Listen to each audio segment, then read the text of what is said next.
পূর্ব মেদিনীপুর জেলায় ময়না বিধানসভার তৃণমূল কংগ্রেস প্রার্থী সংগ্রাম কুমার দোলাইয়ের সমর্থনে ময়না ইজমালিচক স্কুল সংলগ্ন মাঠে সভা করলেন অভিষেক ব্যানার্জি। মঞ্চ থেকে কড়া ভাষায় বিজেপিকে কটাক্ষ করার পাশাপাশি তিনি প্রধানমন্ত্রীকে অনুরোধ করে বলেন, আগামী পার্লামেন্টে আপনার সরকার বিল আনুক। একটা পরিবার থেকে একজন রাজনীতি করবে, দুজন করবে না। প্রথম ভোটটা আমি দিয়ে রাজনীতি থেকে অবসর নেব। তিনি আরও বলেন, বাচ্চা যারা ভাবছে সন্ত্রাস করব, মানুষকে চমকে ধমকে ভোট নেব, আমি এক কথার ছেলে। লড়াইয়ের মাঠে থেকে অভিষেক ব্যানার্জি পালায়নি, কোনোদিন পালাবেও না। এছাড়া তিনি সবাই থেকে রাজ্য সরকারের একাধিক উন্নয়নের কথা তুলে ধরেন এবং তৃণমূল সরকারকে কেন ভোট দেবেন তাও তিনি জনসাধারণকে ভালোভাবে বুঝিয়ে দেন। আপনি যদি প্রকৃত রাজনীতিবিদ হন, ধর্মীয় উস্কানি নয়, এজেন্সির দুর্ব্যবহার নয়, জোর করে মানুষকে মাথা মতো করে ভোট করানো নয়, মানুষের উপর চাপ সৃষ্টি করা নয়, আপনি তথ্য পরিসংখ্যানকে সামনে রেখে লড়াই করুন। কোথায় লড়বেন মঞ্চ ঠিক করুন, কোথায় দাঁড়াবেন ঠিক করুন, কোথায় আপনি প্রমাণ দিতে পারবেন আপনার কাজের ঠিক করুন। তথ্য পরিসংখ্যানকে সামনে রেখে লড়ুন। একদিকে বিজেপির সর্বভারতীয় নেতা থাকবে, আর একদিকে আমি থাকবো অভিষেক ব্যানার্জি। যদি উন্নয়নের নিরিখে আর পরিসংখ্যানের নিরিখে 10-0 বলে এদের হারাতে না পারি, আমি রাজনীতির আঙিনায় পা রাখবো না, এত বড় কথা বলে দিয়ে যাচ্ছি। আপনি আসুন, লড়াই করুন। আমাদের দিদি 10 বছরে কি করেছে, আর আপনাদের সরকার 7 বছরে কি করেছে? বলেছিল 15 লক্ষ টাকা করে দেবো, কেউ পেয়েছেন? হাত তুলে বলুন তো, কেউ আছে যে 15 লাখ পেয়েছে? বলেছিল বছরে হতে হচ্ছে। মমতা ব্যানার্জি বলেছে আমার সরকার 2 মে ক্ষমতায় আসার পরে 1 জুন থেকে যুগান্তকারী সিদ্ধান্ত, প্রত্যেকটা মহিলার হাতে জেনারেল কাস্টে ন্যূনতম মাসিক আয় হিসেবে 1 জুন থেকে 500 টাকা করে দেওয়া হবে। প্রত্যেকটা মহিলার হাতে 1,60,00,000 পরিবার, 1,60,00,000 পরিবারের গৃহকর্তীদের হাতে মাসে 500 টাকা করে দিদি।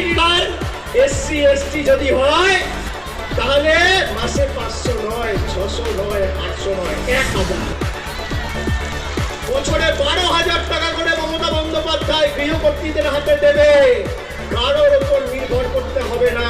বাংলার মেয়ে আপনার সংসারের দায়িত্ব নিচ্ছে, আপনার জীবনের দায়িত্ব নিচ্ছে। আমার হাজার হাজার টাকা দরকার, বাবা মার কাছে টাকা নেই, আমার পড়াশোনার দায় দায়িত্ব কে নেবে, আমার পড়াশোনার খরচা কে বহন করবে? মমতা বন্দ্যোপাধ্যায় বলেছে তোমরা 12 পাস করো, বাবা মায়ের কাছে হাত পাততে হবে না।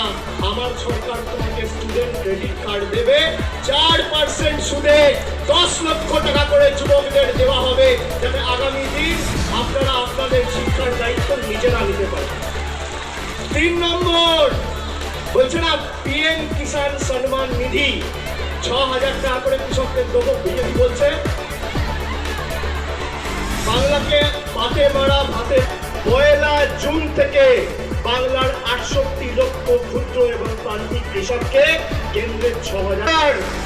একদিকে ভারতবর্ষের প্রধানমন্ত্রী বিজেপি নেতা 1500 কোটি টাকার পার্টি অফিস, 6 কোটি টাকার গাড়ি চড়ে আর কৃষকদের 6,000 দেয়।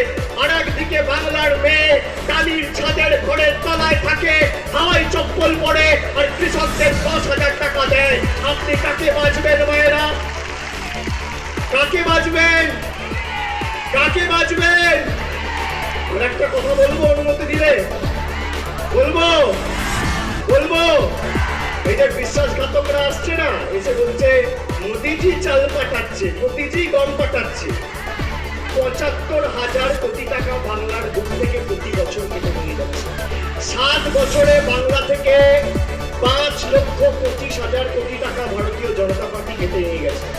মমতা বন্দ্যোপাধ্যায় বলেছে যে আগামী দিন সরকার ক্ষমতায় আসার পর তোমার দিল্লির চাল গমের অপেক্ষায় বাংলার মানুষ থাকবে না। আমার সরকার বিনা পয়সায় খাদ্য দিয়েছে। শুনুন, এখন আমি শেষ করিনি, হাততালি দেবেন। বিনা পয়সায় খাদ্য দিয়েছে। খাদ্য দিতে কোথায় যেতে হয়? কোথায় যেতে হয়? কোথায় যেতে হয় খাদ্য নিতে?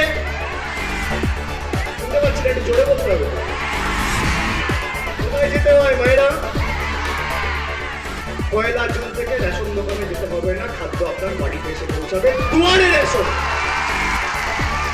দুয়ারে দুয়ারে রেশন, বিনা পয়সায় খাদ্য, বিনা পয়সায় শিক্ষা, বিনা পয়সায় স্বাস্থ্য।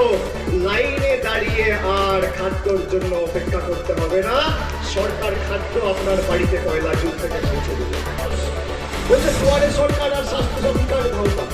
আর এদিকে দিলীপ ঘোষের বাড়ির লোকেরা গিয়ে দুয়ারে সরকারের ক্যাম্পে গিয়ে নির্বাচিত হয়েছি। আমাকে 45% মানুষ ভোট দিয়েছে, 55% মানুষ আমার বিরুদ্ধে ভোট করেছে। কিন্তু আমি যখন ভোটে নির্বাচিত হয়েছি, আমি 45% মুখ্যমন্ত্রী এবং ওই 55% মুখ্যমন্ত্রী। আমি যখন ভোটে নির্বাচিত হয়েছি, আমি কোনো ধর্ম দেখবো না, কোনো জাত দেখবো না, কোনো দল দেখবো না। আমার একটাই ধর্ম, মানব ধর্ম। যদি পরিষেবা দিতে হয় 10 কোটি মানুষকে দিতে হবে, কারণ পাবেন না। আপনার হাতে যদি কারোর মোবাইল ফোন থাকে পরিবারের, সে আয়ুষ্মান ভারত পাবে না। আপনার বাড়িতে যদি কোনো পরিবারের সদস্যরা হাতে মোবাইল ফোন থাকে, বাড়িতে ফ্রিজ থাকে, টিভি থাকে, মোটরসাইকেল থাকে, আপনি আয়ুষ্মান ভারত পাবেন না। কিন্তু মমতা বন্দ্যোপাধ্যায়ের স্বাস্থ্যসাথী সুদূর কুচবিহার থেকে কাকদ্বীপ, দার্জিলিং থেকে দেগঙ্গা, কালিম্পং থেকে কাঁথি, মেদিনীপুর থেকে পুরুলিয়া, ঝাড়গ্রাম, নদিয়া, মেদিনীপুর, মুর্শিদাবাদ, হাওড়া, হুগলি, বাঁকুড়া, পুরুলিয়া, 8 থেকে 80 নবীন প্রবীণ খেটে খাওয়া মানুষ, এসসি, এসটি, ওবিসি, যুব, ছাত্র, শ্রমিক, কৃষক, সকলে স্বাস্থ্যসাথীর আওতায়। আপনি যাকে দেখছেন বাংলায় 10.5 কোটি মানুষ স্বাস্থ্যসাথীর আওতায়। আপনি কোনটা নেবেন না ভাই বোনেরা? স্বাস্থ্যসাথী নেবেন না আয়ুষ্মান ভারত নেবেন? জোরে হাত তুলে বলুন, কোনটা নেবেন? কোনটা নেবেন?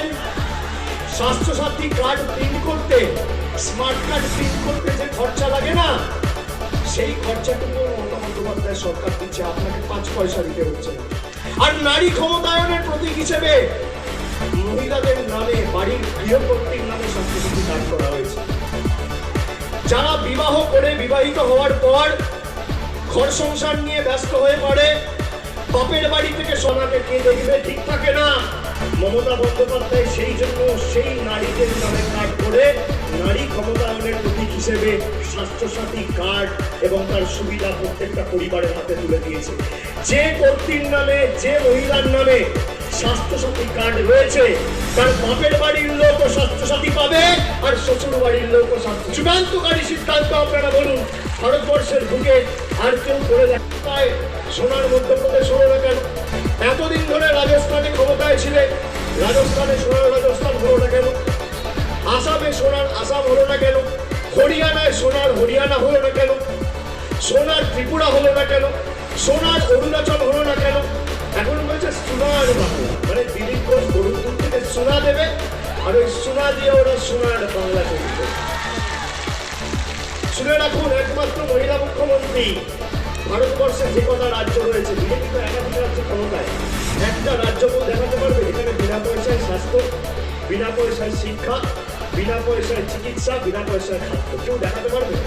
একমাত্র মমতা বন্দ্যোপাধ্যায় তৈরি করেছে, একমাত্র মমতা বন্দ্যোপাধ্যায়। আরে সোনার বাংলা তো মমতা বন্দ্যোপাধ্যায় করে দেখিয়েছে। আর সকাল বিকেল আসছে আর আমাদের গালাগালি দিচ্ছে। আরে আপনারা কি করবেন বলুন না? আগের বার সর্বজন শ্রদ্ধেয় প্রধানমন্ত্রী এলো, নিয়ে বলছে দিদি কা স্কুটার তো নন্দী গ্রামে গিরেগা। আর কি বলে মমতা বন্দ্যোপাধ্যায়ের উপর আক্রমণ হলো আপনারা দেখবেন। এখন এসে বলছে দিদি কা 10 অঙ্গীকার নেই চলেগা। আরে আপনি কি করবেন বলুন না? আমাকে গালাগালি দিচ্ছে। আপনি তো আমার থেকে বয়সে এত বড়, আপনার গালাগালি আমার কাছে আশীর্বাদের সময়। আমাকে গালাগালি দিন, আরো 10টা গালাগালি দিন, কিন্তু বাংলার মানুষকে নিয়ে আপনারা ছেলে খেলা করছেন কেন? বাংলার প্রতি এত রাগ, এত বঞ্চনা, এত লাঞ্ছনা, এত বিতৃষ্ণা কেন মোদিজি? বাংলার বিদ্যাসাগরের মূর্তি যারা ভাঙছে তাদেরকে আপনারা বড় বড় পুরস্কার দিয়ে বড় বড় পদপ্রাপ্তি করে দিচ্ছেন। বাংলার মানুষকে যারা ভাতে মারছে, পেটে মারছে, তারা আপনাদের চোখের নয়নের মণি। বাংলার মানুষের, বাংলার সরকারের বকেয়া পাওনা জিএসটি বাবদ হাজার হাজার কোটি টাকা আপনি আটকে রেখে দিচ্ছেন। বাংলার মানুষকে যারা অন্য রাজ্যে কাজ করে তাদের জন্য আপনারা ট্রেন দিচ্ছিলেন না, মমতা বন্দ্যোপাধ্যায় ট্রেন করে নিয়ে এসছে। আরো 10টা গালাগালি দিন, আমার কিছু যায় আসে না। আপনি তো আমার থেকে বয়সে এত বড়, আমি আপনার গালাগালি আশীর্বাদ হিসেবে নেব। আপনাকে ভারতবর্ষের 22 কোটি মানুষ ভোট দিয়ে নির্বাচিত করেছে।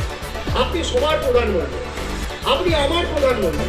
আপনি আমাকে গালাগালি দিলে আমার কাছে সেটা আশীর্বাদ স্বরূপ, কিন্তু বাংলার মানুষের প্রতি আপনাদের এত বিতৃষ্ণা। সুখবর সুখবর সুখবর, আমরা চলে এসেছি জলপাইগুড়ি শহরের নতুন পাড়ায় সান রেসিডেন্সি আবাসনের নিচতলায় অদ্রিজা বুক হাউস নামে বিভিন্ন রকমের বইয়ের সম্ভার নিয়ে। এখানে ছোটদের গল্পের বই, ছাত্রছাত্রীদের স্কুলের বই, বিভিন্ন রকম ধর্মাবলম্বীযুক্ত বই ও গ্রন্থাবলী সুলভ মূল্যে পাওয়া যায়। আপনিও আসুন, বই কিনুন, বই পড়ুন ও সকলকে বই উপহার দিন। আমাদের ঠিকানা অদ্রিজা বুক হাউস, নতুন পাড়া, জলপাইগুড়ি। আমাদের যোগাযোগের নম্বর 9832028480 অথবা 8617079599। এখনকার মতন সংবাদ এখানেই সমাপ্ত। নমস্কার।